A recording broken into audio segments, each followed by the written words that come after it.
Hello everyone, good morning. আজ হচ্ছে শ্রাবণের চতুর্থ সোমবার। এই শ্রাবণে তো 5টা সোমবার পড়েছে, তো আজকে হচ্ছে চতুর্থ সোমবার। আমার ভিডিওটা দিতে অনেকটাই লেট হয়ে গেল, কারণ আমি এডিট করে উঠতে পারিনি। টুকটাক কিছু এডিট বাকি ছিল, যার জন্য এই ভ্লগ ভিডিওগুলো এডিট করা হয়নি। তো এখন ওই 5:30 থেকে 6টা মতো বাজে, ঘুম থেকে উঠে পড়েছি। আর আজকে দিনের আলোও ফুটে গিয়েছে। আজকে একটু সকাল সকাল উঠেছিলাম, মন হলো আজকে একটু সকাল সকাল উঠতে, একটু সকাল সকাল যাবো, তাই উঠে পড়েছিলাম। দেন আমি ঘুম থেকে উঠে একটু ফ্রেশ হয়ে নিয়ে এখানে আমি ব্রাশ নিয়ে চলে এসেছি, ব্রাশ করব। আর আজকে যেহেতু অনেকটাই সকাল সকাল উঠেছিলাম, আর আমার মা এক হাতেই যেহেতু ঘরের সমস্ত কাজ করে, আমাকে আর এখন একটা কাজও করতে দেয় না, করতে হয় না। আমি যখন বিছানায় ঘুমাই তখন মা দেখি সব কাজ ছেড়ে নেয়, তো আমার জন্য আর কোনো কাজই বাকি থাকে না। আজকে যেহেতু তাড়াতাড়ি উঠেছিলাম, তাই মায়ের জন্য ঝাঁটটাও দিলাম, যাতে মায়ের একটু হেল্প হয়। দেন তারপর ঝাঁটটা দিয়ে স্নান করে নিয়ে একবারে চলে গিয়েছিলাম ঠাকুর ঘরে। আর গাছ থেকে এখানে ফুলও তুলে নিয়েছি। এখানে যা যা ফুল ছিল তার মধ্যে এই জবা ফুল, এই হলুদ কালারের অ্যালামন্ডা ফুল, আর কিছু সাদা ফুল ছিল যেগুলো আমাদের গাছের ছিল। আর বাবা বাকি ফুলগুলো বাজার থেকে কিনে এনেছিল, ফুল বেলপাতা সহ এগুলো। আর এই যে দেখো গাঁদা ফুলগুলো দিয়েছে, একদমই ভালো না, একেবারে বাজে দিয়েছে গাঁদা ফুলগুলো।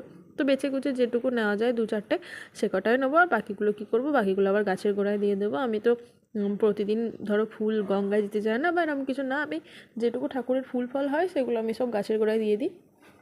দেন তারপর এখানে মহাদেবকে অভিষেক করাতে চলে এলাম।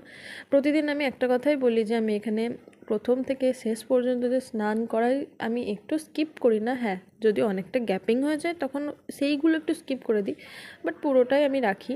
ফার্স্টে এখানে গঙ্গা জল দিয়ে মহাদেবকে গা ধুয়ে নিয়ে দেন তারপর এখানে আমি ঘি, মধু, আর আজকে একটা মিস্টেক করেছি, যেটা হলো গিয়ে আমি দইটা আনিনি, দইটা ভুলে গিয়েছি। কালকে রাতে আনার সময়, মিষ্টি আনার সময় ভেবেছিলাম যে আমি করব, সকালে উঠে দইটা নিয়ে আসবো, তবে আর মনে নেই। আর আজকে একটু তাড়াহুড়োও আছে।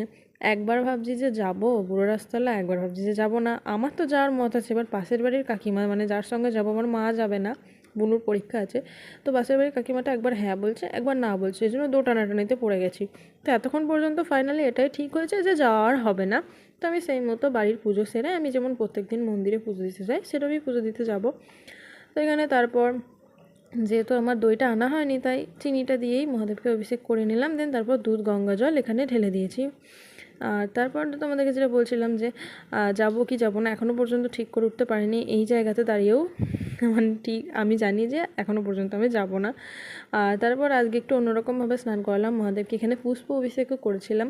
আমি দেখেছি এরকমভাবে জগন্নাথ দেবের স্নানযাত্রায় তারপরে কৃষ্ণকে পুষ্প অভিষেক করানো হয়, তো আমার খুব ভালো লাগে ওগুলো দেখতে। আর আমিও মাঝে মধ্যে করি এরকম মহাদেবকে পুষ্প অভিষেক, তো সেটা আজকে করলাম। দেন তারপর এখানে মহাদেবকে জল থেকে তুলে নিয়ে ভালো করে গাটা মুছে দিয়ে এখানে আমি অশ্বগন্ধা দিয়ে তিলক দিয়ে দিয়েছিলাম। আর এই যে মালাটা এত বড়, আজকে আমি ঠিকঠাক করে সেটই করতে পারছিলাম না।